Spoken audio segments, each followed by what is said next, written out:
Hansel et Gretel, à l'orée d'une petite clairière, près d'une grande forêt, vivait un pauvre bûcheron avec sa femme et ses 2 enfants, Hansel et Gretel. La femme était la belle-mère des enfants et elle était très cruelle envers eux. Ils avaient toujours été très pauvres,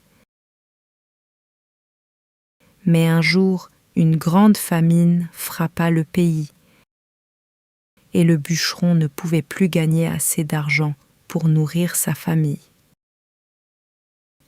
Après une nuit de réflexion, la femme du bûcheron eut un plan. Elle convainquit son mari d'emmener les enfants dans la partie la plus épaisse de la forêt et de les y abandonner afin qu'ils ne retrouvent jamais leur chemin vers la maison. Le bûcheron pleura et supplia pour ses enfants, mais la belle-mère resta ferme et sans pitié. Hansel et Gretel entendirent leur conversation. Hansel eut alors une idée ingénieuse. Il se glissa dehors et remplit ses poches de petits cailloux. Le lendemain matin, avant le lever du soleil, la belle-mère réveilla les enfants et annonça « Nous allons dans la forêt couper du bois. Voici un morceau de pain pour chacun. Ne le mangez pas tout de suite, car vous n'en aurez pas davantage. » Ils partirent donc vers la forêt.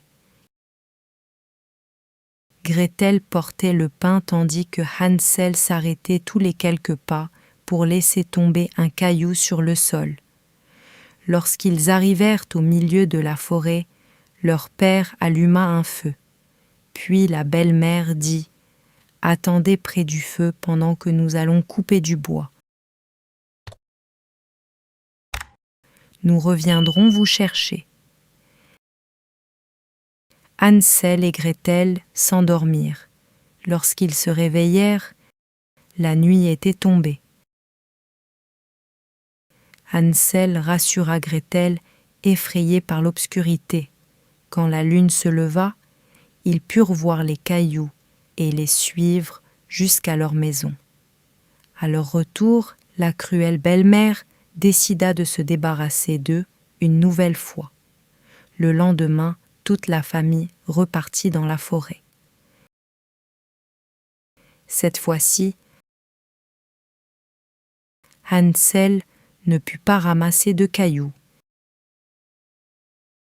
Il laissa tomber des miettes de pain à la place. Mais lorsque le soir arriva, ils ne purent retrouver leur chemin, car les oiseaux avaient mangé toutes les miettes. Ils marchèrent toute la nuit et toute la matinée suivante. Soudain, ils aperçurent une petite maison faite entièrement de pain d'épices avec des fenêtres en sucre filé. Ils coururent vers elle avec enthousiasme. Hansel mangea un morceau du toit et Gretel croqua un morceau de fenêtre. Alors ils entendirent une voix dire « Grignote, grignote, petite souris, qui grignote ma maison ainsi ?»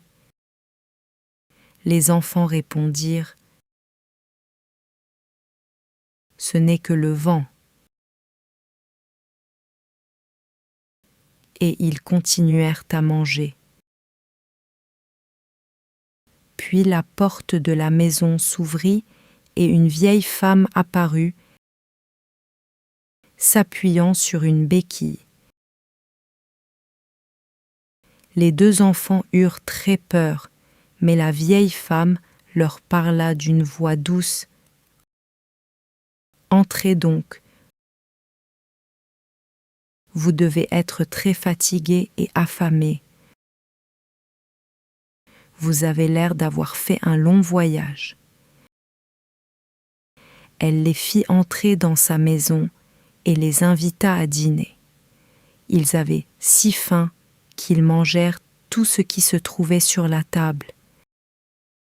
Après le repas, la vieille femme les installa dans de grands lits confortables. Cependant, malgré son apparente gentillesse,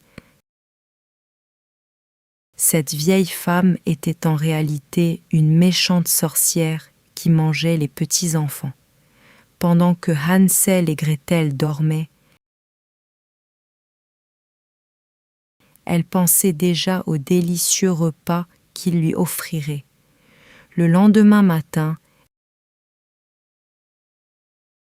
elle réveilla Hansel et l'enferma dans une cage. Malgré toutes ses supplications, elle resta insensible. Puis, elle réveilla Gretel et la mit au travail. « Je vais vous manger tous les deux, dit-elle. Mais d'abord, vous allez travailler pour moi. » La pauvre Gretel devait transporter de l'eau, couper du bois, laver les sols et balayer les pièces. Gretel recevait très peu à manger, tandis que Hansel recevait les meilleurs plats, car la sorcière le trouvait trop maigre. Chaque matin, elle lui demandait de tendre son doigt afin de vérifier s'il grossissait, car elle voyait mal. Mais Hansel lui tendait un vieil os à la place, si bien qu'elle croyait qu'il ne prenait pas de poids. Finalement, la sorcière décida de le manger malgré tout. Gretel dut allumer le feu et remplir la marmite, tout en pleurant. La sorcière vint alors vers elle et dit « Grimpe dans le four, Gretel, et vérifie s'il est assez chaud. » Mais Gretel répondit « Je ne sais pas comment faire. Comment entre-t-on dans le four ?»« Idiote !» cria la sorcière. « La porte est assez grande. Regarde, moi-même je peux y entrer. » Elle se pencha et passa la tête dans le four. Rapide comme l'éclair, Gretel la poussa à l'intérieur et claqua la porte. Puis elle libéra Hansel de sa cage. « Hansel, nous sommes libres !» s'écria-t-elle. La vieille sorcière est morte. Remplissant leurs poches de bijoux étincelants trouvés dans le trésor de la sorcière, ils partirent à travers la forêt, déterminés à retrouver leur maison. Mais malgré leurs efforts, tout leur semblait inconnu. Alors qu'ils avaient presque perdu tout espoir, ils aperçurent leur père qui venait à leur rencontre. Il les ramena à la maison. Hansel et Gretel apprirent que leur cruelle belle-mère était partie pour toujours. Grâce aux bijoux rapportés de la maison de la sorcière, ils purent vivre confortablement et heureux pour le reste de leur vie.